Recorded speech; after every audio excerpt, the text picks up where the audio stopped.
now. One of the major crime scenes, this is an investigation of attempted murder. We know both Sergei Skripal and also his daughter Yulia are in a critical condition, fighting for their lives in intensive care. But like you say, this is one location, which is one of the major areas that's being searched. There is a huge cordon here, and you can see behind me a lot of media activity as well. But also where you are at Zizi Restaurant and then at the Mill Pub, those are areas which we know they went to before this incident happened on Sunday. We have heard, of course, from Amber Rudd in the last few hours or so. She says she's confident she will find the people responsible for whoever and wherever they are. She was put into detail that police officer, who was one of the first responders, is now in a serious condition, but he is thankfully speaking and is conscious. So those are the latest developments. Of course, we now know more that this was a nerve gas that was used. The police will be trying to piece together what happened, what these two people's movements were in the moments leading up to what happened. And they say that they will try and create a time frame for this. So this is one of the venues, as you say, and there is a lot of police activity, as we can see. They'll be trawling through lots of CCTV footage. We've seen some of that ourselves, in particular near where you are, there are a couple who are walking through an underpass in the Walton shopping area at 4:45. This will unfolded about 4 o'clock. So the German staff there, so the police are very interested in that. This is very much an ongoing investigation, but it is in the early stages, as we've heard from both the police and the Home Secretary. I don't think we will get too many more updates today, but of course the police are saying what this particular nerve gas is. That is part of their ongoing operation, and they want to keep it secret. Okay, Rebecca, thanks very much indeed. And on that very subject, Rebecca, on what the Skripals were doing, what route they followed on that Sunday afternoon, I've been retracing their steps. Something, of course, that the police are looking at in more detail. And this is what we know about the routes we believe they took.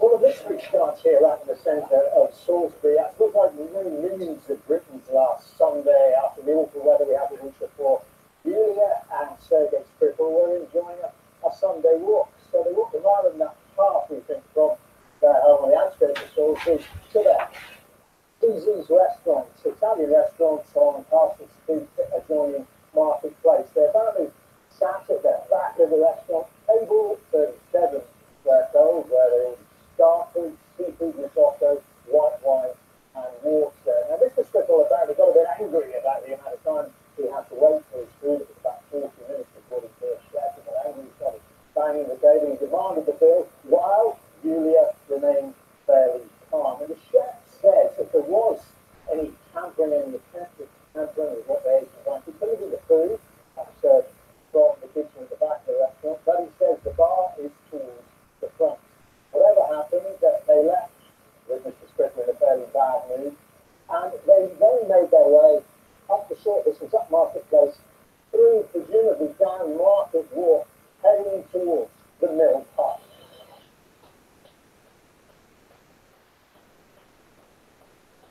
Well, after eating at Zizi's restaurant, the Skripals presumably walked their way down by the River Avon, it's about 400 yards or so, here to the Mill Pub, named for obvious reasons, right by the River Avon. They went inside, we suspect, for about an hour. They arrived here around about 2:45, and they were then found on a bench just back up that way about an hour later. What they have inside, we know less about, but the questions now being asked, and you can see the police still outside, the pub is still shut. The police will be examining any CCTV from inside to see if this was the place where any tampering took place, if that happened. Well, a strange sequence of events that Sunday reached their conclusion here, just a couple of hours back up the pedestrian walk by the river from the park where the Skripals would have their drink. They were found slumped on that bench there by this descriptions from eyewitnesses who originally saw them say that Sergei Skripal was vomiting violently, but Yulia was instant, staring blankly into space. Now, also significance in this investigation is just there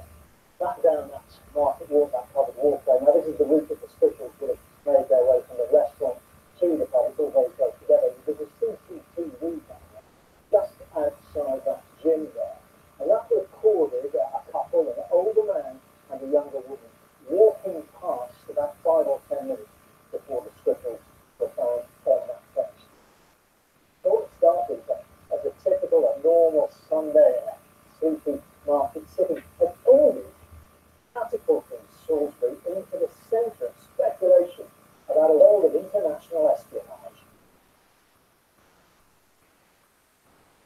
And just to update you on their conditions, we understand that Sergei Yulia Skripal still living in comas, although it's perhaps thought that Sergei Skripal is in a slightly worse condition than his daughter. But the police officer who attended them, who was one of the first on the scene, who got to that park bench, who was affected then presumably by that nerve agent, was said to be sitting up and talking and is out of intensive care.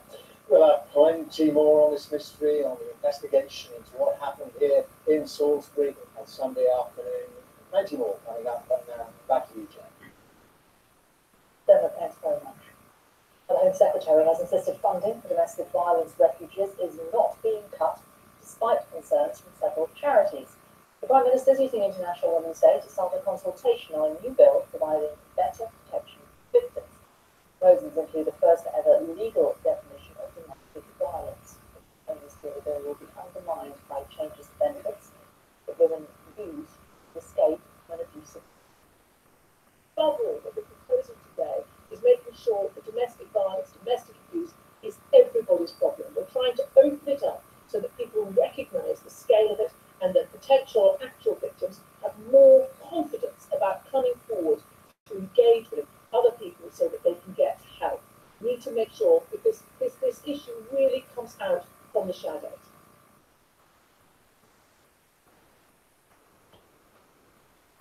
Suzanne Jacob is the CEO of Safe Lives, a charity dedicated to ending domestic abuse, and she joins us now live from Central London. Good to talk to you. Why is domestic abuse still seen as something that's not that serious? You know, that phrase, oh, it's just a domestic.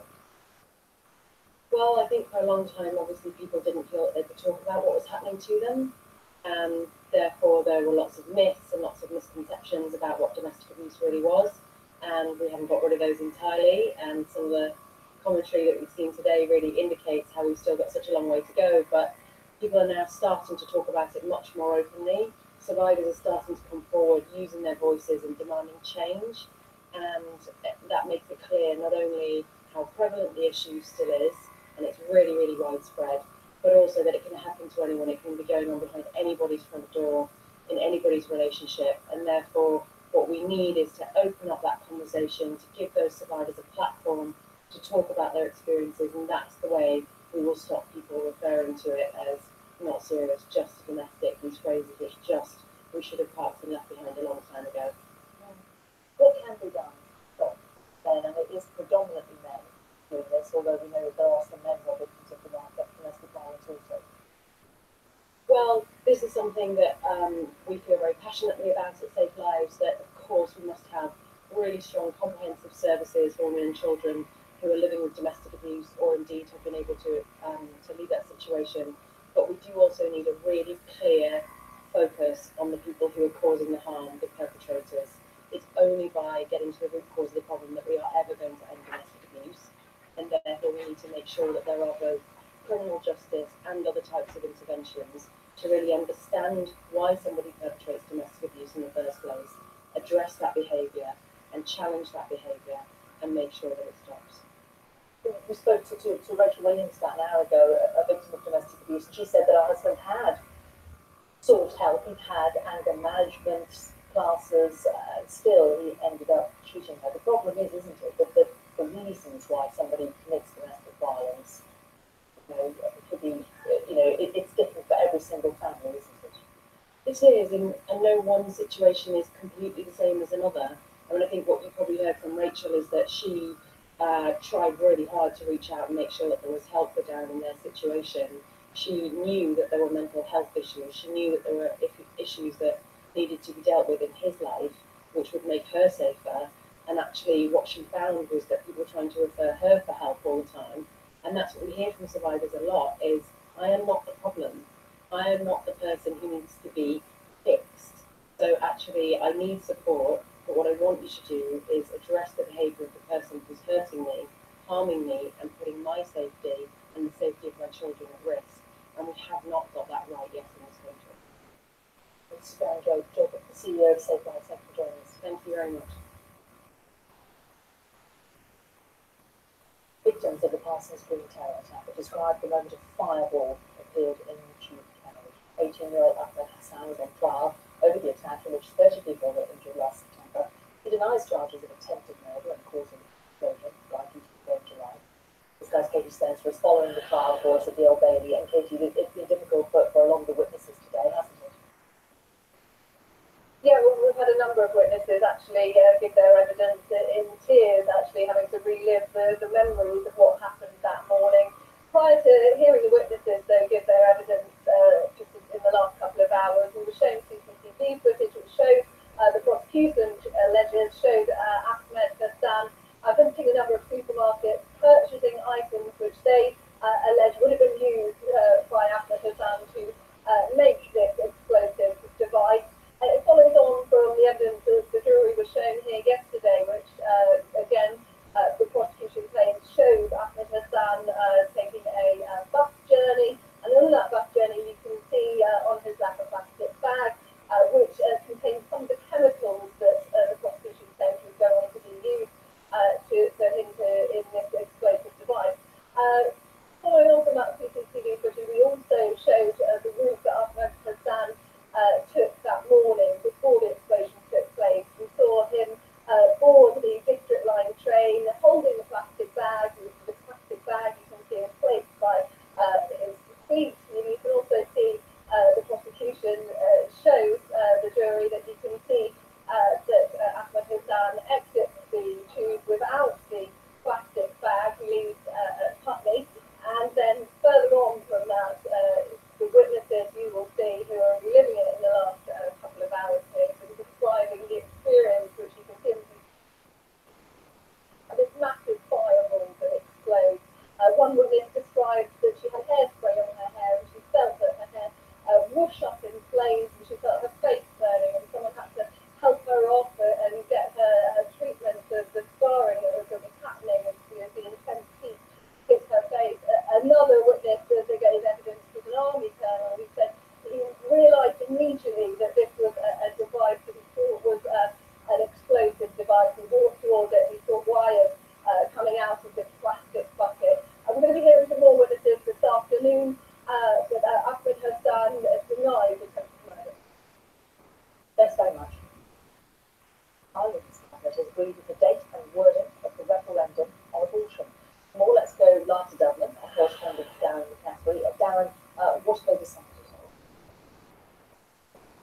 Well, there was a special meeting of the Irish Cabinet this morning, Jane, in which they talked about this abortion referendum. They confirmed that they wanted one to happen, that they wanted to happen before the end of May, most likely date, depending on the legislative process, will be May 25th. And the question is, essentially, will be to repeal the 8th Amendment of the Irish Constitution. That amendment sets out that the life of an unborn child is equal to that of a mother. It means that abortion is all but illegal here in the Republic of Ireland, and that it should be up to the Irish Parliament to decide what the restrictions are or what regulations there should be around abortion in the country. There is now likely to be a special sitting of the Irish Parliament tomorrow, so that they get to debate the legislation that will be needed to enact this referendum. This is a referendum and an issue that clearly is divisive in Ireland, and that is one of the points I put to that question, Mr. Simon Harris, who spoke a little bit earlier. 1983 is very divisive, difficult for Ireland. Do you think that this referendum could be equally visceral and brutal? I certainly hope not. I think there's a responsibility on all of us involved in the campaign to not allow it to go that way. And certainly I won't go that way. You know, when they go low, we go high. It's something I think that everybody who wants to see change should bear in their minds. This is about women. This is about how we care for women. This is about facing up to the realities that face women. Now, it's not a coincidence, of course, that this has been announced on International Women's Day, very much the emphasis from the government here that this is about women's rights and women's right to decide. Clearly, there are a lot of people on the other side of the argument who believe that the Irish Constitution is unique in protecting what they would say is the unborn child. But I do suspect, given the visceral nature of this issue, it will be a campaign that will be pretty difficult for Irish immigrants. Dan, thank you. A Danish inventor has denied killing a Swedish journalist, Kim Wall, as he appeared on trial accused of the murder. Peter Madsen denies murder, but says he dismembered the 30-year-old journalist's body after she died in an accident on board his self-built submarine to carry out an interview. Well, Europe correspondent Mark Stone is in Copenhagen for us, and Mark, this story of what happened to this journalist has changed many times, hasn't it? Yes, I should warn you at the outset that some of the details we've heard in court today are truly horrific. This is a case which has really shocked this country. It's a country with a very low crime rate. They're not used to this sort of thing. But what happened last August is now coming out in the first of what will be a 12-day trial. The murder case against Peter Madsen. He is accused of murdering 30-year-old Kim Wall, a Swedish freelance journalist who travelled right around the world but ended up dying near her home here in Copenhagen, just across the water from Sweden, when she was wanting to do a story on a man who she thought was a curious person. Peter Madsen is an inventor, an entrepreneur, a minor celebrity here in Denmark, and she went out on his submarine on the 10th of August last year to do a story on him. He'd invited her out on that submarine. It was one that he had built himself, and she never came back. We've heard evidence in court today suggesting that the prosecution has suggested that he did murder her, that he did dismember her body. His story, as you say, has changed many times over the course of the investigation. He first said that he dropped her off back here in Copenhagen. He then changed his story and said that he hadn't in fact dropped her off. She died in an accident. At the moment, he is on the stand, continuing with that claim that she had died in an accident, that he didn't murder her. But he does say that he dismembered her body. He hasn't gone into any detail about why he did that. But we've heard in the course of the proceedings today that scratches were found on his arms. There was blood on his nostrils as well, which matched that of Kim's blood. Her body parts were found washed up a few weeks after she had gone missing. Those body parts the post-mortem was taken place on those body parts. They determined that she hadn't died having been hit on the head, which is what he had initially claimed. He denies the charge of murder, but he does say that he did dismember her body. Mark, thank you. This is Sky News coming up, the latest from Salisbury, where a nerve agent is used to poison a former Russian spy.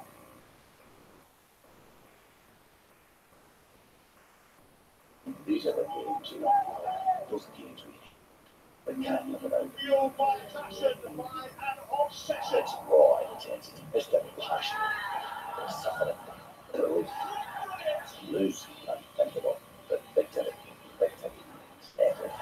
It's more than 90 minutes, more than 3 points, more than this one game. It's more within. This is true rivalry.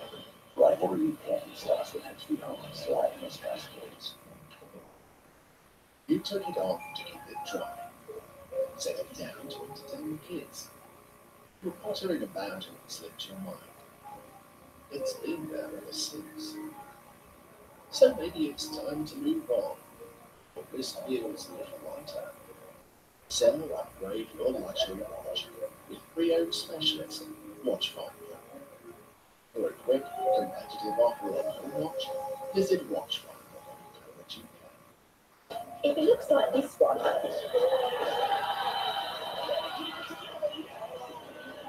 sounds like this one.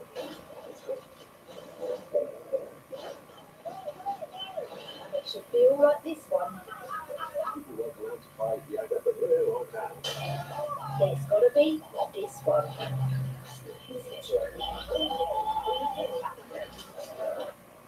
All the good stuff on Sky One. Better, be lucky number. Why not be your own boss with a sportsman established brand? With so many options, there's a franchise to suit everyone. Visit the British and International Franchise Exhibition at London's Olympia on the 9th and 10th of March. Talk to experts and build a better future. Meet the brands, all accredited by the British Franchise Association. Get your free tickets now at franchisetickets.co.uk. It's Mother's Day this Sunday. Amy's found these beautiful flowers on Moonpig, and this silent cold gin will taste better than the mixtures Amy used to make. Brilliant. Oh, and Michelle. Me. It's ready. Oh, really? Okay. Take it all down. And she'll love this personalised card. This Mother's Day, there's more for Mum at Moonpig. The attempted murder of a former Russian spy and his daughter using a nerve agent was a brazen and reckless attack, according to the Home Secretary. Right. Speaking in common, she said the attack was attempted murder in the most public and cruel way. We'll show the Home Affairs Select Committee that Cooper joins us now from central London. Yvette Cooper, Amber Rudd says that all necessary resources are being given, that the government will respond robustly and appropriately when they have concrete evidence. What else should they be doing? I think they're right to be focusing, first of all, on public safety, and the emergency services, I think, are doing their usual professional and remarkable job. A huge tribute to the brave police officer who's obviously been affected, as well as the two victims of this awful, awful attack. I think there are two other things, though, that they could be doing. One is I think there was a case for now going to the United Nations Security Council and asking for a statement to urge all countries across the world to cooperate if necessary, and that includes being prepared to extradite suspects if necessary, because obviously, although the police and the Home Office will want to make sure they've got the evidence in place first, we all know that there are suspicions of international involvement in this attack. Do you think, if it does pan out that Russia was involved, something like a united UN Secretary Council resolution is going to make a bigger difference? I think this is about making sure that all countries across the world are committed to the rule of law. And we know that this is a really important investigation because this is a very serious incident. There is something very sinister and cruel about the attack that took place, about the use of this nerve agent. And so I think all avenues are going to need to be explored. We would expect this, given the nature of the nerve agent involved, the very unusual nature of the nerve agent involved, we would expect all lines of inquiry to be international as well as domestic. I'm really sorry, we are out of time. It's just going to be end of the hour, but thank you very much for giving us your thoughts today. You are watching Sky News. Coming up, it's International Women's Day. Kay Burley is hosting 100 Women, a special Sky News programme which looks gender equality in modern Britain. Stay tuned for that.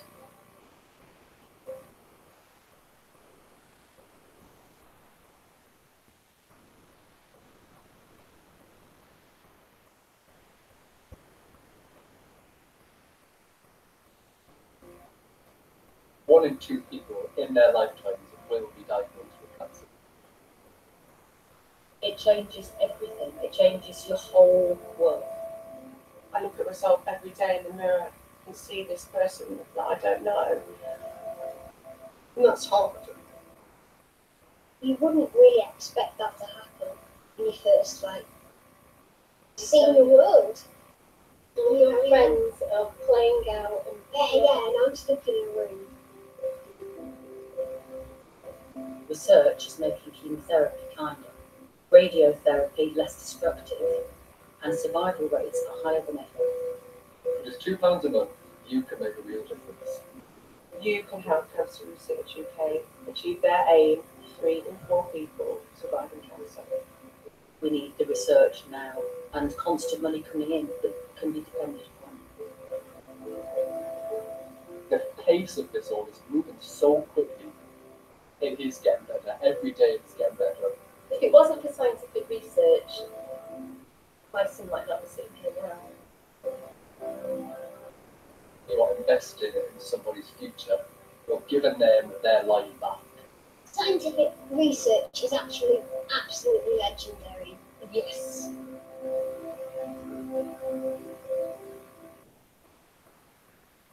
We're in Uganda. I don't know where the fuck.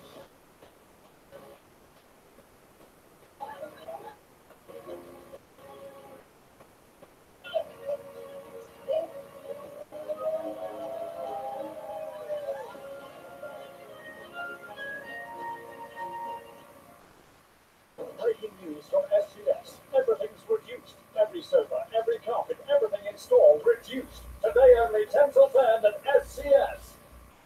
Available to buy and keep in store now. Wonderful. Paddington? Paddington, yes. I had a brilliant idea. Buy and keep Paddington 2 on DVD or Blu-ray and get the book adaptation on us. Hold it right there. I'm not with you. Choose Paddington 2 on digital and add the DVD or Blu-ray. Buy and keep in store now.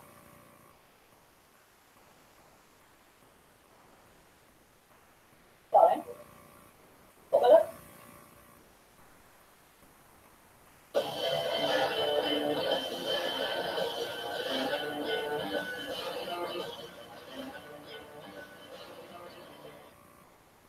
Hello, I'm Kate Burley. Welcome to a special programme in which I'm joined by 100 women from right across the UK. We agreed you weren't just going to sit like that, ladies, didn't we? Thank you.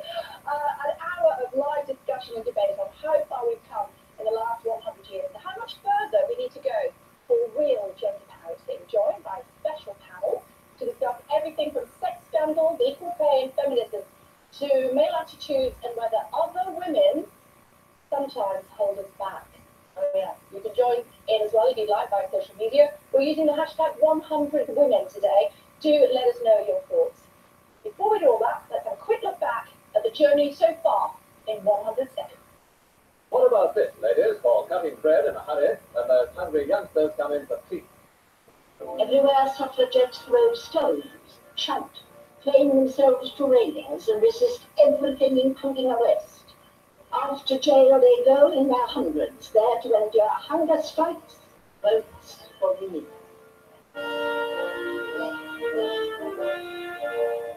Mary's insistence on short skirts amazed many buyers, until they reflected that girls in Milan and Minneapolis are now demanding what Britain already has.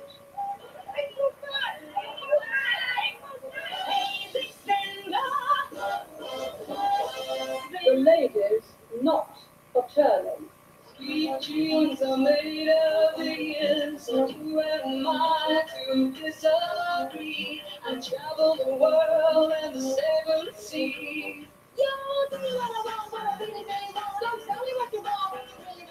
Girl power, woman power, just empowering women.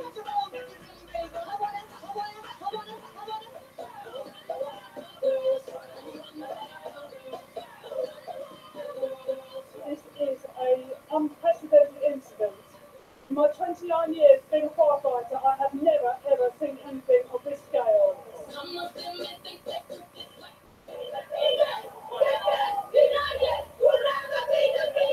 Fed up with not being treated the same, not getting the same amount of pay, just having to do 2 jobs at the same time. It's enough. Time's up.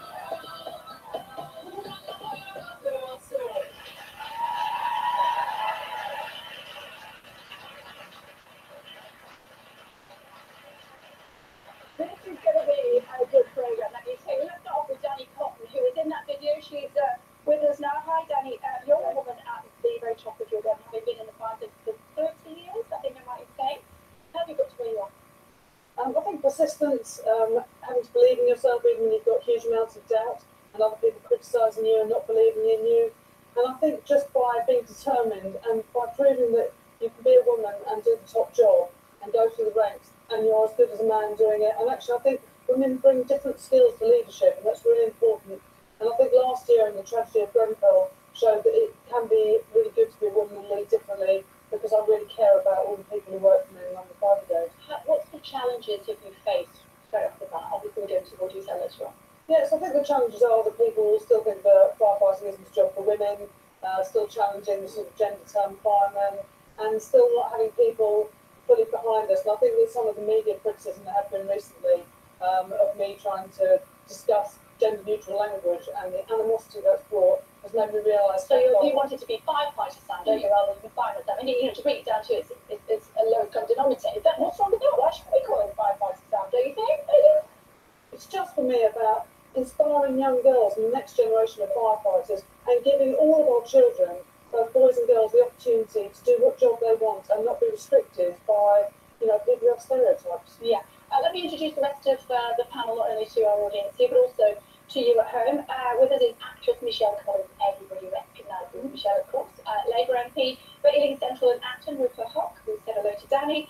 The consumer champion, that's what we're calling her today, Kate Hardcastle. Does that work? That works For me. And Stanhope's first female commander, Lieutenant Colonel Lucy Giles. I got a round of applause last time I said that.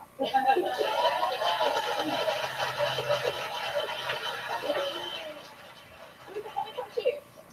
It's less than, 1919, I think, when we first welcomed the first woman MP, Astor, who we saw in that video, Nancy Astor.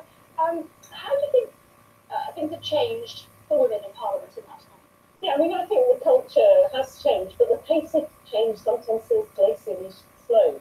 I mean, when I take people on a tour of the House of Commons, I was doing one this morning, you come through an arch that's been there since 1099. So from 1099 to 1919 is a long time, and it took up to 1918 for people to recognise women were intelligent enough to put an X in a box every 5 years. So I mean, I'm very proud to say I'm part of the most diverse Parliament ever. 1 in 3 MPs is now a woman. I think it's the gayest Parliament ever, the most BME Parliament ever. But you know, we can still go a lot further on things like disability. And 1 in 3 is not the same. Got at the moment, it's hopeless. Well, I mean, yeah, even in London, basically, isn't it? yeah, I showed them that as well. All the holes in the ceiling, literally, you can see it caving in. But I mean, it's not enough to just pat ourselves on the back and say job done, because 1 in 3 is not the same as 50-50, which it should be if it reflects our population. So I mean, I think in 1997, when we had 101 Labour women MP elected in the town of Blair, Is that Blair's face? yeah, that's them. Yeah, some of them are I still didn't like that phrase particularly, did you? No. Yeah, I mean, I'm 45 years old. I couldn't be a babe ever. Okay, so we're not doing age, okay? We're not doing age. But I mean, the point is, they had to convert a lot of toilets into women's toilets because it just wasn't there before. The infrastructure, the whole setup of it is like a gentleman's club. The sort of way that we refer to each other. I'm the Honourable Lady for Ealing Central and Acton. It's really bad to refer to someone by their name. You get really slapped down and found different.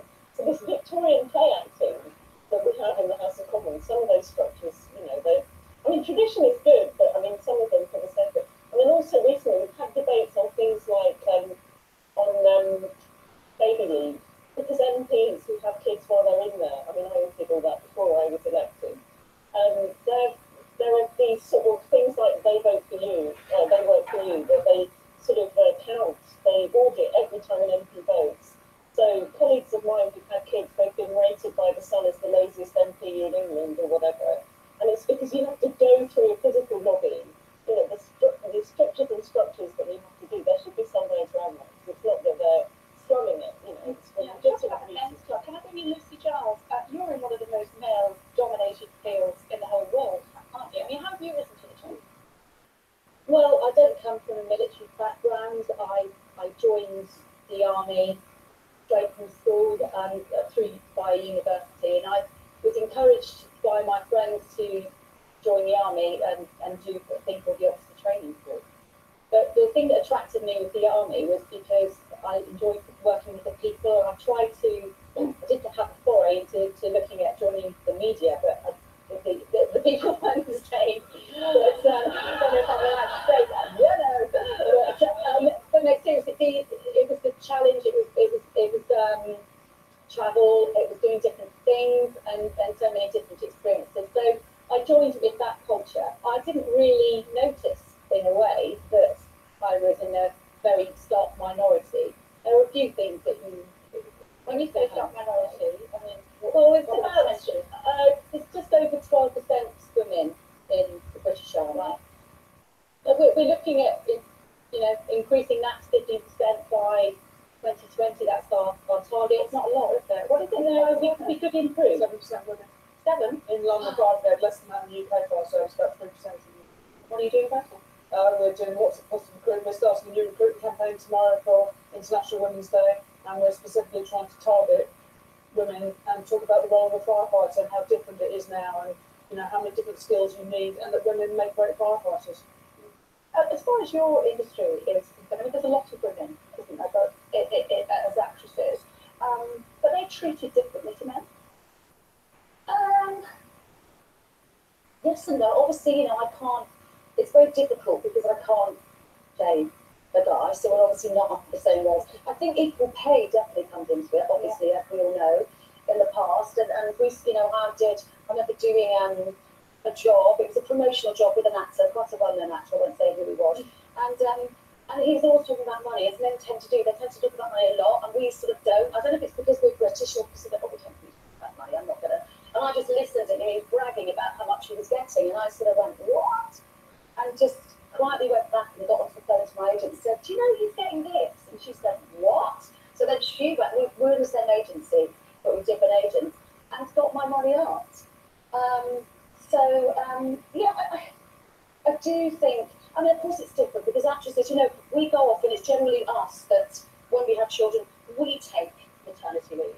The men don't normally take maternity leave. So, and then it's harder to go, it's when you go back to work, it's, you know, I run a women's group and it's very difficult for women who have, and statistically, I think when women have children, they go back to work and generally they don't go back to the position that they were in when they left. It's tougher, it's true. And it's also, you know, God help you if you're an actress and you get to 45 because your career will really change. It will totally change then as well.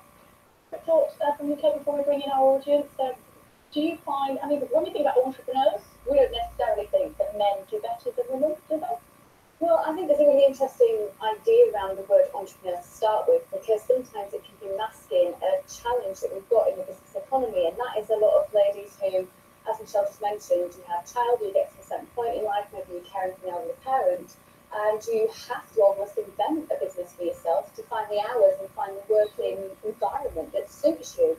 And as part of my business, I do a give back of 20% of my time, and I mentor those businesses, and I speak to predominantly the women that run them, and they don't always choose to be like that. They just do everything they can to earn the money. They're kind of in the hours that they've got available, and I think there's so much that we can do. But I mean, you can see in the boardrooms around the world, so much more needs to be done. And I will tell you for sure, a balanced business run by a balance of people will be a better, more profitable business. Okay, let's bring our audience. So thank you for that.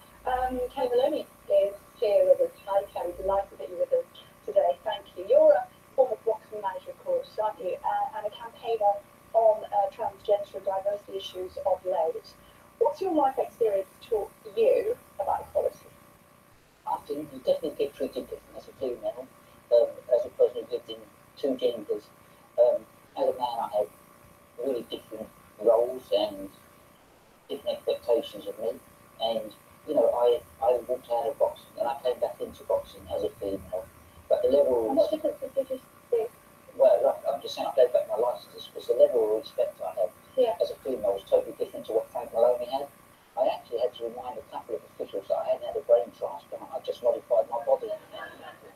So it's very hard. And you did feel so strongly that was it a conscious decision to give up that, or did you feel that you had no choice and they would have been taken away from you anyway? Well, I think it's very hard, you know, if you're in the boxing world, unless you're with the elite promotional setup or with a TV company, it's a very hard business to be in. And I felt because of what I'd achieved as Frank, I wasn't going to put myself through that stress, that bother. I'd rather live a much more peaceful life and do other things. Do you think it's because you're female, or do you think it's because you're transgender? A little bit of both, because some sections of the female community do not accept us trans women as women. I mean, I listened to the lady MP there talk about diversity, but there are no trans people in the Houses of Commons. Is that right? Yeah, I mean, as I say, on some of these things we're slow. And it's very hard for a trans person to get onto even to an all-women's party group these days. There's a lot of... Advisor. She's been sacked. Oh, She's sacked. Oh, really? Why did that? She left today, didn't she? Last one. Yeah. Sorry? She left yesterday. Yeah. Oh, you left yesterday. I'm Okay, recent. I'm actually She is here on Sky. I'm going to get a job. So how much further do we need to go? Obviously, we're hearing what's happening in the House of Commons, but you are being, I mean, you come on programmes like this, we've seen you on Big Brother and the like, haven't we?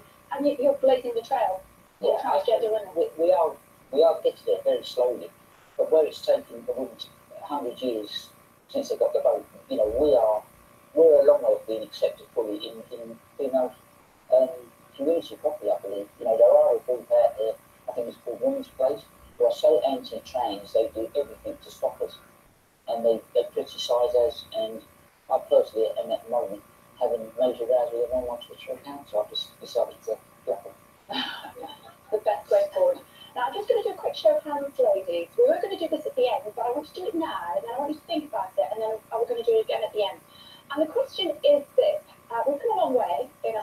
20 years since some women, not all women, some women first got the vote when they were 30, I think I'm like, yeah, over 30, and also were married, yeah.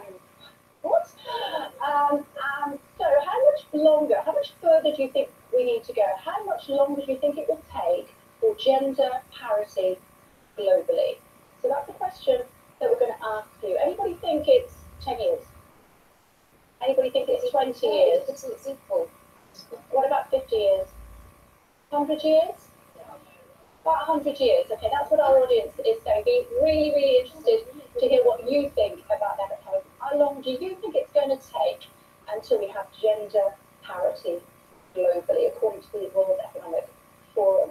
Do get involved at home. Tweet us using the hashtag 100women.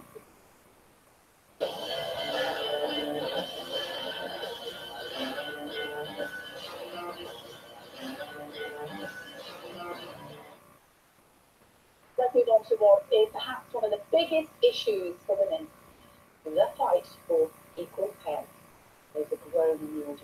In our exclusive Sky Data poll, 70% of both men and women surveyed told us that they believe men are paid more for doing the same job. 70% think that men are being paid more for doing the same job. What does our audience think? What do you think? Do you think that men are generally paid more for doing the same job? Anybody want to offer a view on that? Lady at the back there? Yes, madam. I don't think necessarily, I mean, particularly in the industry that I work in, I currently work in social services, and I've previously trained for primary school teachers, so I worked in education as well, both very female-dominated environments, and I think particularly job for job, on the same pay scale, you are paid the same, but I think particularly things that are viewed as women's work, teaching, social care, cleaner, admin, secretarial, receptionist, are generally paid less than jobs that would perhaps be quite similar, that are generally dominated by men, like the difference between what a cleaner's paid and the difference between those who collect the dustbins. Kind of a similar field of work, but the pay difference between the two is quite staggering. Anybody else in the audience? This lady here in the middle, please, have you got a check on? Absolutely, madam. I work in the IT industry, and I can positively say that male and female, we get paid more or less the same, which is encouraging. And I think that many more young women should come forward to work within the IT industry. So the IT industry, come along with us. Come on, John. Fantastic, fantastic. Michelle, you were telling me about a story where you found that the man was getting significantly more than you. Was it something it was sorted out? It was sorted out. Do you think it's still the issue? Yes, I do. I mean, you know, I suppose I've been fortunate enough that over the years I've had leading roles in dramas, and as I said, I don't really talk about what I'm getting paid. It's something I like to keep quite private, but maybe now's the time not to keep it private. And as I said before, What do you think about the women from the BBC who come out in force and said, look, this is what I'm earning? well, I think it's brilliant. We need to. This is when now times are changing, and we need to start talking about it.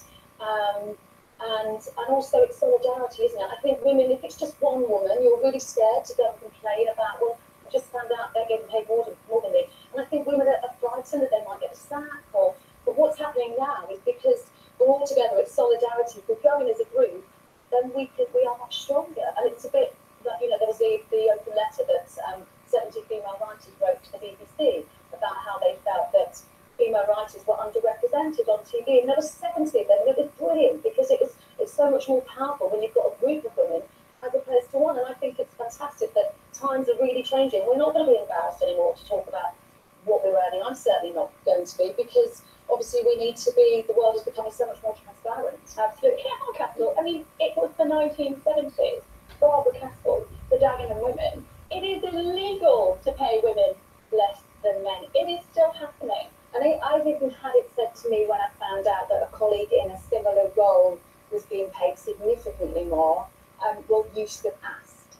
So yeah, that was the sort of commentary I used to get being one of the only female board members in organisations. But I think it's about us building bridges and not thrones.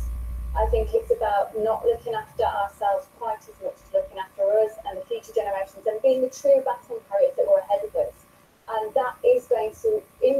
uncomfortable conversations, I'm more than happy to mentor support any person within the workplaces I've been in and be completely transparent about the pay that I've had, the benefits I've received, and help them negotiate a better deal. But we shouldn't be putting the onus back when we know that naturally we're very different anyway. And we know that test. We know the test that the man looks at the interview sheet and says, if there's 5 or more things I can do, if there's 5 or less things I can do, I'll apply. And we look at, oh, can we do 10 out of the 10 before we apply? So it's not in our nature always to do that, and therefore the employers themselves need to be far more responsible. Lieutenant Colonel, men and women paid the same in the army? Yes. If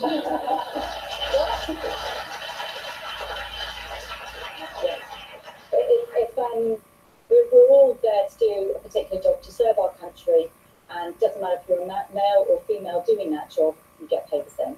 Same person? Yeah, brilliant. That's one of the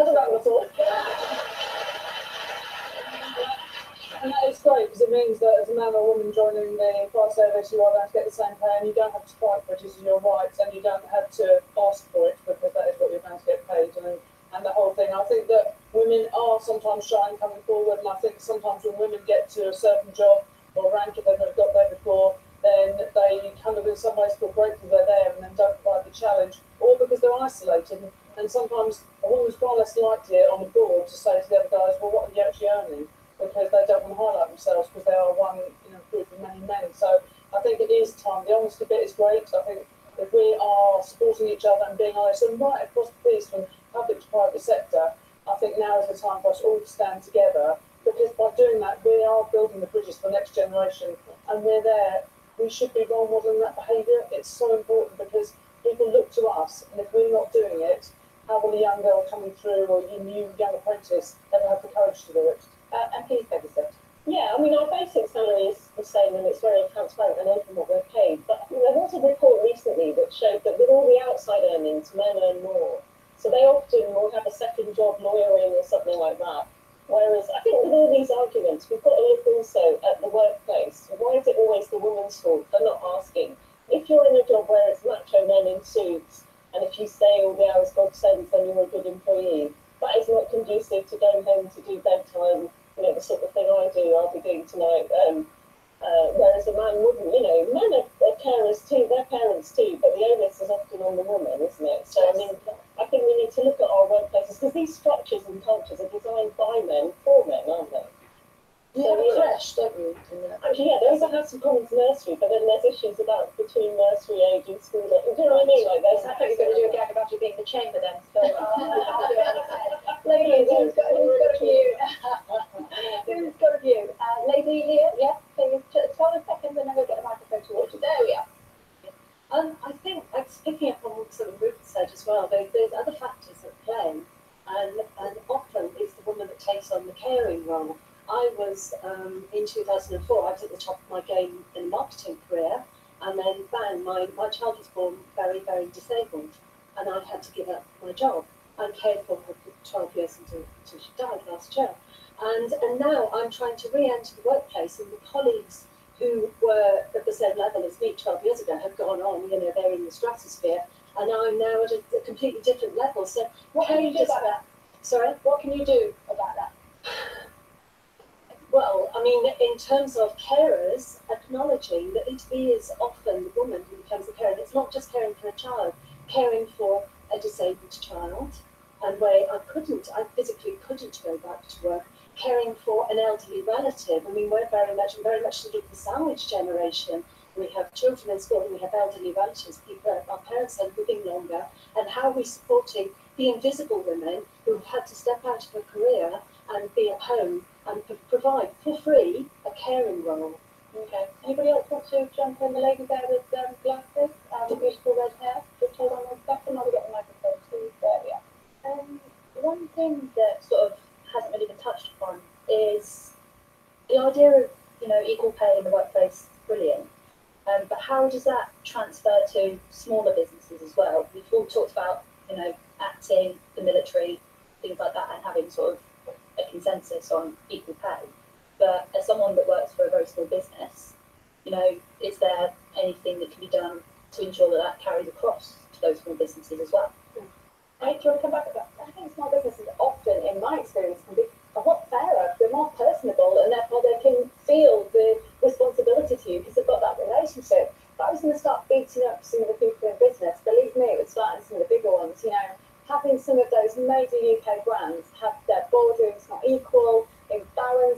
in any way, in any diversity, and yet be prepared to sell to that person every day makes my blood boil. So, I don't actually think in the main small businesses tend to be unfair. Okay. If you want to get involved at home, of course, do tweet us. I've got my phone here in front of me. I can read everything that you'll have to thank you, but please use the hashtag 100women. Graham Wetson has tweeted, very good afternoon to you, Graham. The biggest and best influence on my life was my mum, and it's her guidance and advice every day, but I can still hear her voice in my head. What's the biggest influence on you, ladies? Very quickly. My grandmother brought up my mother during the Second World War, having lost her husband, who was a Canadian Royal Air Force pilot, but she was 6 months pregnant. And she's an absolute inspiration. She's 95, still alive, still fighting fit, and amazing woman. Yeah, I've got a mixture of them. I think what got me into Labour politics was probably Neil Kinnock when he used to always lose those elections. Was he a feminist? He was, yeah, I think that goodness of us. Definitely my mum. I was brought up by single parent, my sister and I, my mum. She's a constant inspiration. She went back to get a degree when I was 13. And she's just amazing. She taught us how important education was, to read, how important books were, and to go out and do what you really wanted to do. Then Lisa Ruddock, who was kind of extremely great advice and told me, don't think you're small. If you think you're small, spend the night with a mosquito in your bed and you'll know about it. Obviously, my parents, but I've also been influenced by a pretty impressive OC when I was in my first tour in Bosnia. They choose me. Okay. So it's really important to be very influential on your children's lives, is what we are gathering from our audience. Let's bring in Natasha Jonas Shidri. You are a mom, of course, you're also an Olympian, and you are a boxer. Did one of those have to give or bend into almost growth when the children were growing up? I think now that she's in her own routine, the professional boxing side, she's in that just comes with it. She's in her own routine, she goes to nursery. I've got lots of support from the family, which helps with the babysitting and the time they have to spend away competing.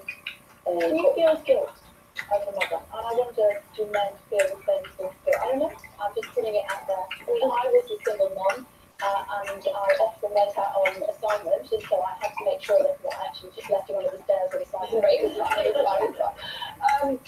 Anybody else? I mean, who feels that it is this lady here?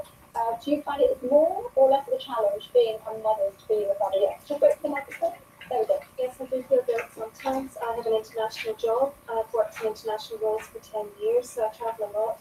And it's when the children say, Mommy, when are you coming back next time? Please don't go away. I got stranded in the snow last week, 27 hours to get back from Northern Ireland.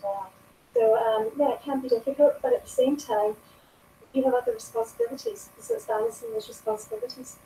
Okay, let's bring it out to Pledge. Alex, you're a successful tech entrepreneur. Tell us what happened, though, to you, because quite often we were hearing about which sort of businesses might be more supportive when it comes to being pregnant. Not all businesses are very supportive when it comes to being pregnant. What was your experience? So I think, so I had my first child in 2015, shortly after raising about £4 million for my technology startup. And it wasn't particularly welcomed by the investment community, is probably the nicest way to say it. You find that quite difficult because I think as in sport and as in acting, there's only just over 2% of the investments, at least in 2016. And I think the relationship between investors and founders is broken in the sense that there is no traditional hierarchy of like a HR function or the kind of employee-employer relationship. And so when that breaks down, you have nowhere to go. And I think that you can see that happening with actors and in sports, and it definitely happens in tech, because we haven't had that Me Too moment. If you look at technology, no one's really come out with these stories, and I hear them on a daily basis. I was on my way in here today, and I got a call from one of the girls that I mentor, and she'd been in an investment meeting with some very senior investors that if I named their names, you would know them, and she was mocked while she was trying to raise investment for a company. And I think this happens all the time, but we have nowhere to express it, and to do so is to whistleblow, and to whistleblow is to risk your credibility until you keep silent. And I think until we get some mechanisms that go beyond the individual, for example, like a the FCA regulating venture capitalists with ethics and discriminatory measures, but when they're raising that fund or getting that fund approved again, they are looking at some of these factors. We have nowhere to go for that outlet, and I think that needs to come to the front. Okay, not everybody thinks that the older generation are a good influence. Almost Caroline has tweeted me this afternoon. Hello to you, Caroline. Must we always have to pay for older generations' mistakes? Some of us don't want to burn our brows. We just want to be paid the same as men for the same job. Let us know your thoughts. You can tweet me directly if you would like to. I can't go with it.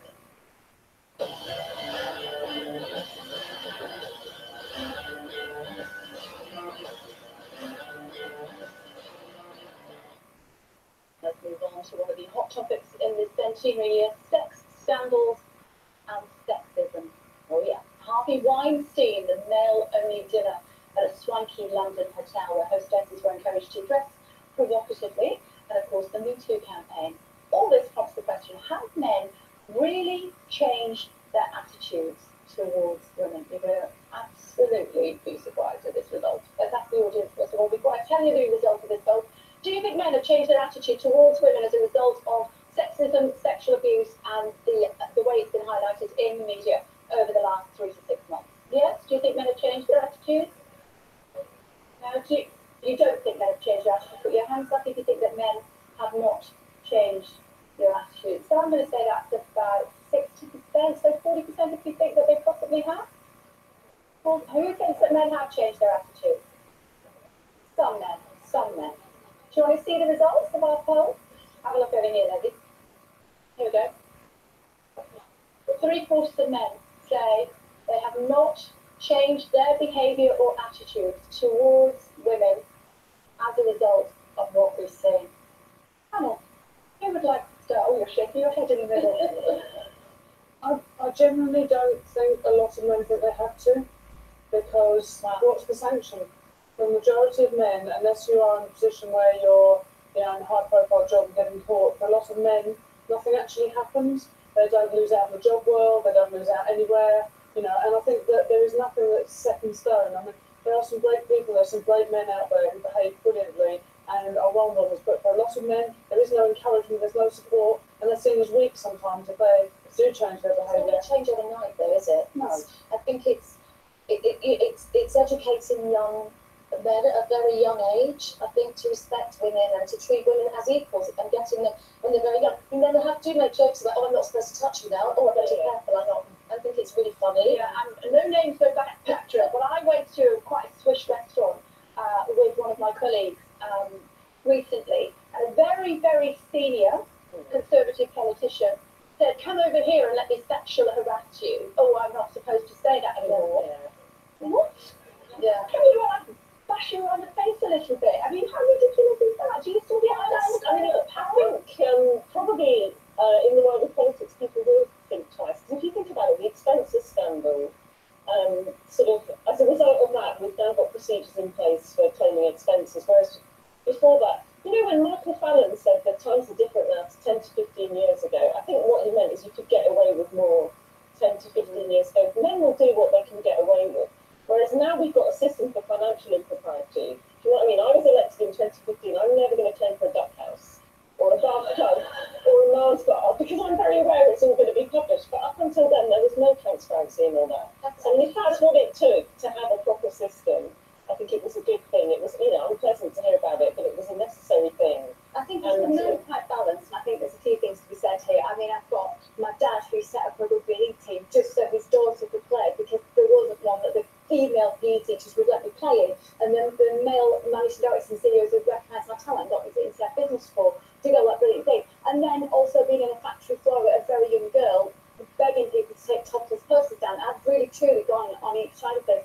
But working with young men in schools and colleges, one thing I do understand about behaviour and having son as well as daughters is that sometimes their behaviour is almost like a pack thing, and they have so many confidence issues to not behave. It's one of the they need role models. The way that they enforce to behave almost sometimes, and it's an education process as well as let's just shove men in one. I mean, I see these statistics, and my heart drops.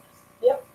Because we're trying so hard I couldn't to believe change this when the I saw this. culture. Are we sure? Did we ask that question and this is what they said? Unbelievable.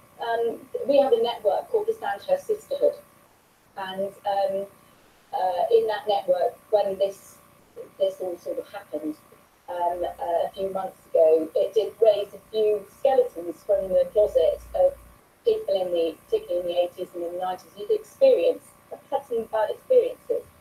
And I remember following the traffic, and what was interesting, it wasn't necessarily just my reaction. When our senior leadership got to hear about it, and they did, they were devastated. They were genuinely devastated, because there is no excuse at all for any inappropriate What are they going to do about it? Well, we've got policies in place, but more importantly, because that's just paperwork, isn't it? Yeah. What we've got to do is we've got to change the culture from the bottom up. Yeah.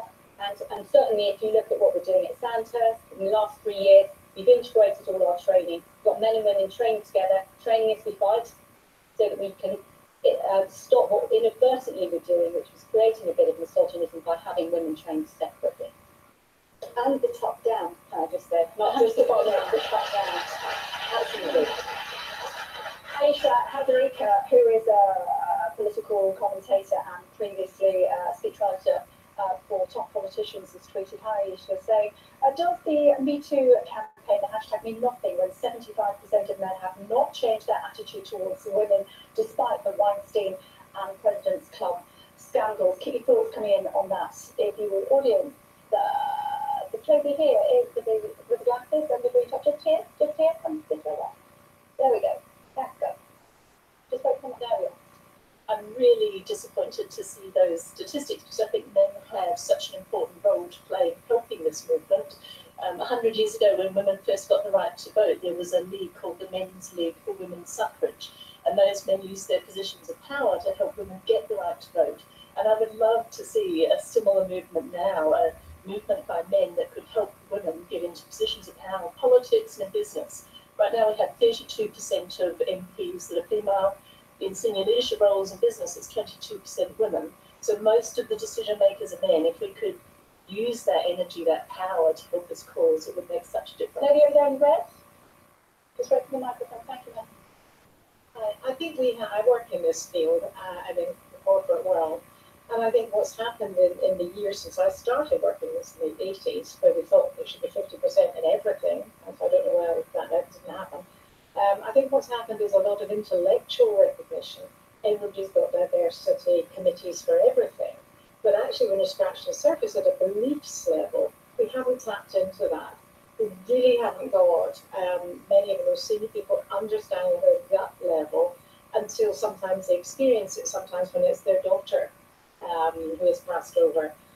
So I was just talking to a chief executive before I came in, and he was saying, I'm appalled that people have been saying to our women that you're off to the International Women's Day, is that to get your nails done? And he was a classic, it's usually the knitting club that they get, but he was a classic person who, had a daughter who was just going into work. I mean, it's so weird. You know what, though, I think it's fair to say, ladies, I don't know how you feel, but, it's not just, we're looking at men in that poll, but it's not just men. Sometimes I find that women are not as supportive as they might be to other women. And there's a great quote that I try and mentor quite a few young girls, and I always say to them, there's a special, it's Madeleine Albright actually, who was the former US Secretary of State, and I always say there's a special place in hell for women who don't support other women, and I think we need to remember that. Let's bring in Chelsea J. Chelsea, you are a model and a campaigner, and you've had this experience as well. Yeah, I think, to be honest, we all have, and I think it's so important that we take responsibility as females for the fact that, this movement is about us, but we also control it. It's really important. It's a really dangerous culture. It's too normal. It's too normal. We go on social media, and the comments you read from women to other women, and it's about what we look like. It's even about how people parent. They'll be ripped apart for how they bring up their children. We buy into it as well. Magazines are telling us that, we I'm apparently not a real woman because I'm not curvy. I know obviously curvy women get it as well. I'm told that I can't age as a woman. You absolutely can't age, but damned if you try to fix it with cosmetic surgery, because in your face, it's a constant domino effect, and it's so sad because we're so savage. The people know the argument best. We're all women. We're all going through it. So without sticking together, I mean, imagine if we all did stick together, didn't put that hate out there, we would literally be the living embodiment of the Spice Girls, basically. I mean, have you found that women have been supportive to you? Yeah, I've been very lucky. But going back to the sex scandal thing, Yeah. I mean, I think it's men of a certain age, because obviously I was at the top of my career in the 90s. Well, we made sure it was across, across all ages. Most of my business had to be done in strip joints or lap dancing clubs. And in some cases, they get some contracts signed, and I won't mention which promoters they are. I actually had to provide women porters for them to sign the contracts to get certain deals done. So I think it.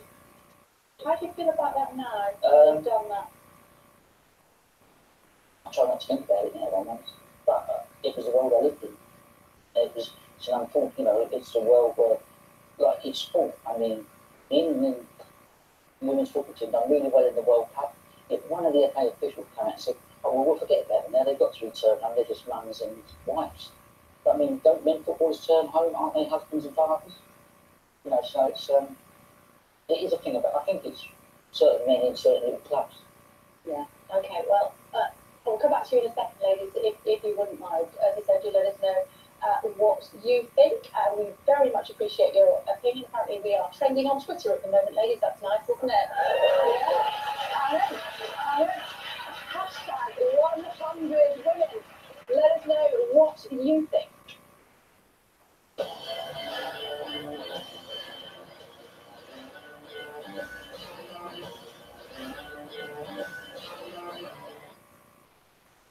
Okay, let's move on to our final part with Inter, aren't we? With our discussion about feminism and royalty. Oh yeah. Last week, Meghan Markle announced Prince Harry is a feminist and said women don't need to find a voice. They have a voice. They need to feel empowered to use it, and people need to be encouraged to listen. So, who here considers themselves a feminist? Anybody who doesn't consider themselves a feminist? Lady at the back with the pink top? Yeah. Why are you not a feminist? I don't necessarily class myself as a feminist because I genuinely believe that we are equal. So I don't believe that a woman should have better rights than a man should have better rights than a woman, because we are all the same. And I personally haven't experienced any gender, anything against me for being a woman. It always has been equal in my life, so I think I've been pretty lucky. Okay. We're going to come back and get some more thoughts from you in just a second, ladies. I have to say that I have a very close male friend who describes himself as a feminist. So men can be feminists as well as women. But what did our Sky Data poll say? Here we go. There we go. Are you a feminist? Only 2/3 of people asked said that they were a feminist, whereas around a third said that they were. Are you a feminist? 34%, 2/3 saying no, they weren't. So that, you're not really reflective, are you, here, ladies? To say, what do we make of this poll, and what do we think? Yeah. Hold on. Oh, you've got your mic on. Yeah. Yeah, I think you don't have to necessarily identify as a feminist to care about women's rights. They're actually, if you embrace the term. So you say we shouldn't be using labels? I think we shouldn't give up the struggle for women's rights because there are issues around the word feminist or feminism. Lady there with the lovely bow in her hair? Or is it sunglasses? It's sunglasses. Sorry. I worry about what feminism means to people. What does it mean to you? Well, it means equal rights for men and women. It means equality in its absolute. So for me, who the hell wouldn't be a feminist? It literally makes no sense.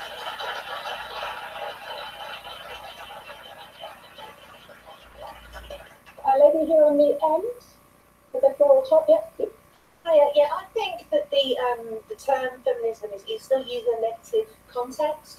and it really shouldn't be. To me, being a feminist or into feminism is just being empowered to be. You're a woman, but you can be whoever you want to be. Enjoy it, embrace it. It's it's nothing to. People automatically think, oh, okay, that she's must be into burning bras and doing marches. It's not at all. It's basically,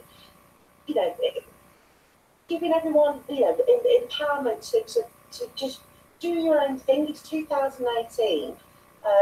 Just in equal equality for everyone, really. Lady here with the black top on and gold bracelet. Just noticed that? Yeah. Yes, you. As a small business owner, and coming from down in Devon as well, which is a little bit further from here, I'm also in an industry where it's very more male dominated. And with children, having money guilt and seeing all the lovely ladies up there and what you're doing, and also how we need to embrace and empower other women. I have been through some things personally, but I'm very cautious of the fact that we need to stand together, and there shouldn't be a male or female, but it should be very equal. It is hard to be a feminist because as an owner of business, you don't want to be seen as, and it's hard to be a man in our world. And I've got 5 sons, 3 of my own, 2 of my partners, and I want them to all feel that they should look up and aspire to be the best person they can be. Paula Shenry, one of our sports reporters, has tweeted to say, great news on women's cycling. The OVO Energy Women's Tour to offer equal prize money to Men's Tour of Britain. Race prize funding going from €35,000 to €90,000. We've only got half an hour.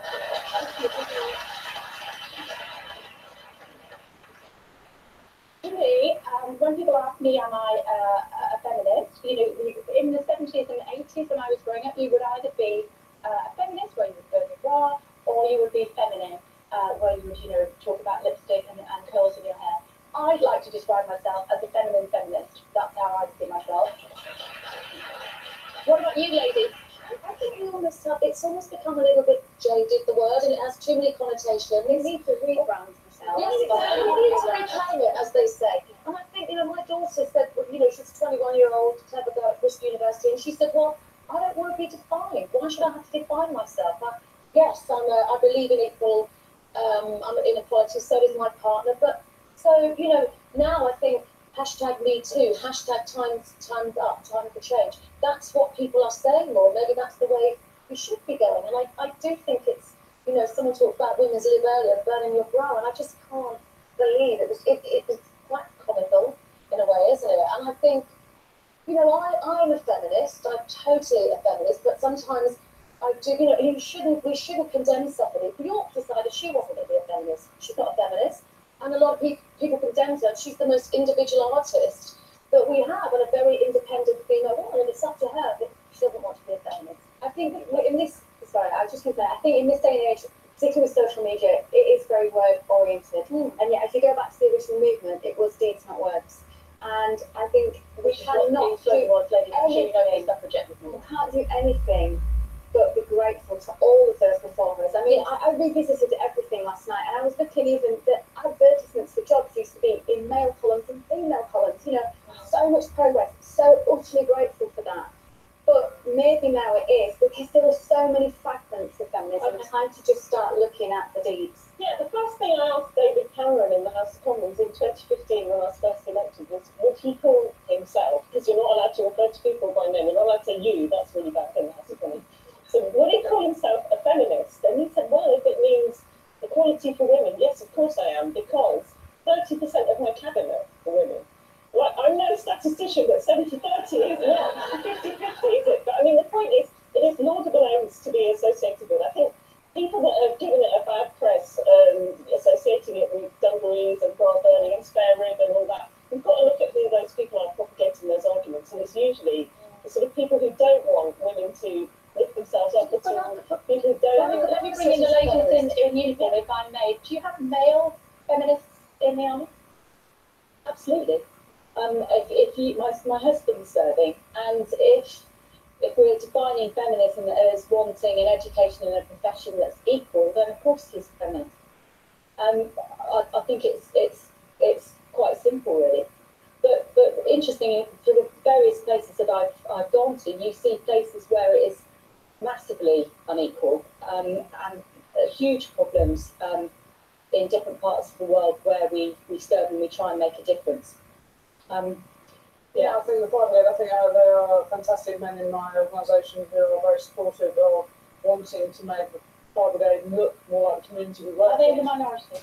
I don't think so, no. And I think that now when people talk about things that are sexist, there's far more people who are ready to stand up and say that's not right. But I just think as women as well, we sometimes need to stop apologising for wanting that to happen. Absolutely. I think we are quite guilty of feeling, as though we have to, it's really awful, but can I? And I think that we just need to be proud of where we've got to, but actually continuing the fight together and involving men, because men are the biggest advocates when they are supportive, and then it doesn't become a battle. And I think that I'm definitely the uniformed services, the military.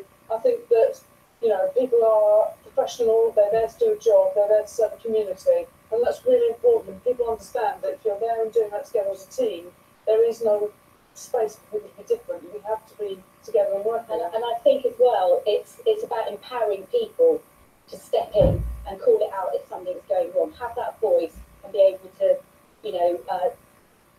call it out if there's inappropriate behaviour or if anything's going wrong. And have the strength to know that you have the, and you've got the system behind you to support you. Of course, you can get involved at home if you would like to use that hashtag 100 women. And Ilana, hi, Ilana has tweeted me to say, I wish we had this 100 women trending 365 days a year. All of us need to keep empowering ourselves daily and be supportive worldwide, be inspired not only by famous women, but also women in your communities and families. That's fabulous.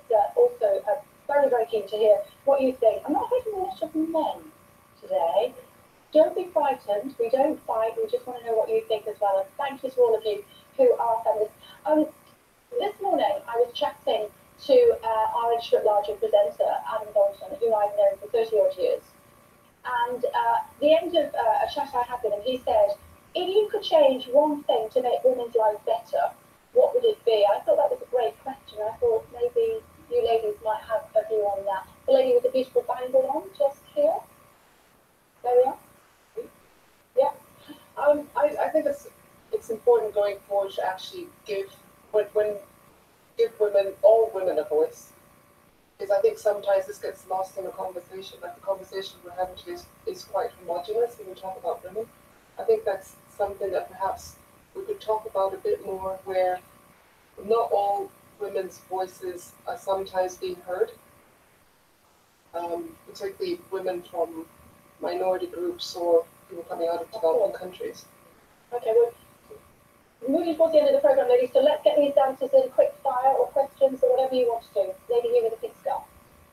For me, it's about the fact that when you've reached a senior position in the corporate world or the business that you're in, you then have an excuse potentially that you're too busy now, you've made it to the big time.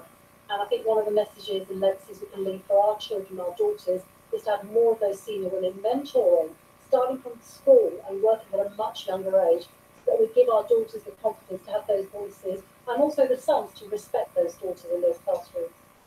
One more. Lady here at the front. Hold on 1 second. There we are. I think it's quite interesting how one of the things that would change everything is helping. I was thinking of maybe going back to the consciousness raising groups that we had in the 70s, but maybe what we need now are men's consciousness raising groups, where when men are saying, oh, I have daughters, I want things to change. Why were they not indignant for their wives? Why were they not indignant when their mothers tell them stories?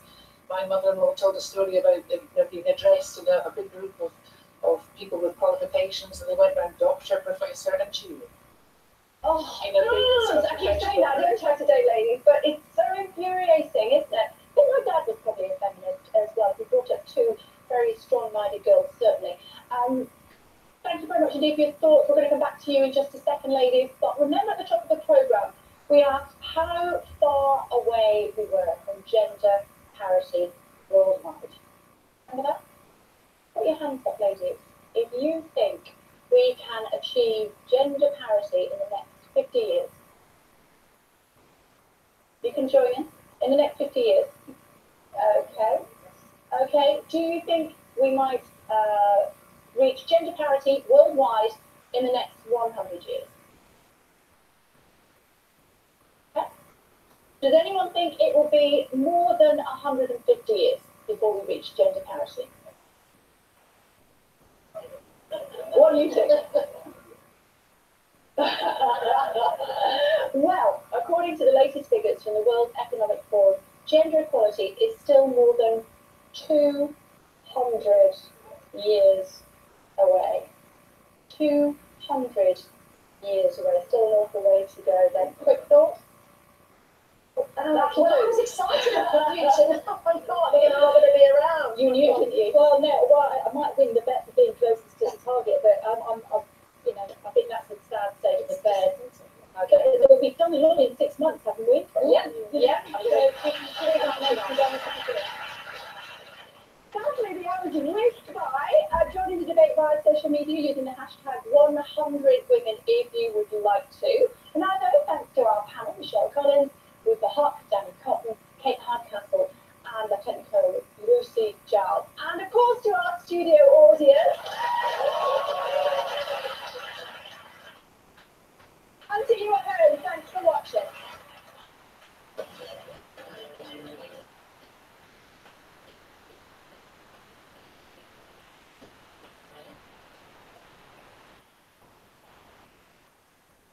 Wouldn't life be so much easier if you could control your blinds at the touch of a button? With Ultra Smart Blinds from Appeal, there's no chains, cords, or wiring, because these stylish blinds are driven by a rechargeable power pack. There's a host of smart options too, including automatic timers, light and temperature-sensitive controls. Everything, in fact, to get your shading just the way you like it. New Ultra Smart Blinds from Appeal, the intelligent solution for home shading. Have you made a power of attorney yet? Nobody likes to think about a time when they can't make their own decisions, but sorting things out now could save your family a lot of heartache. That's why our rich experts have written this free guide. Call today for your copy. We'll explain what a power of attorney actually is, good reasons to make one, what could happen without one, how to register, plus what all the jargon means. Don't put off making your power of attorney. Call 0800 049 9171 today for your free guide. Right now, in Yemen, nearly 10 million children are in danger. 4 years of conflict is taking its toll, and now, as fighting continues, children are facing the devastating consequences. Many children are so severely malnourished that without food, water, and basic health care, they will die. Just £3 could help buy life-saving food to feed a child for a week. That's why I am asking you to text food to 70207 right now. I've seen for myself the incredible impact your donations have. UNICEF is already delivering life-saving food and supplies to desperately hungry children. Sources are running dangerously low. No child should die because they don't have enough food to eat. So please don't wait. Text food to 70207 now. Hello, sleepy boy. To help save a child's life. Hello. Oh, that's a good.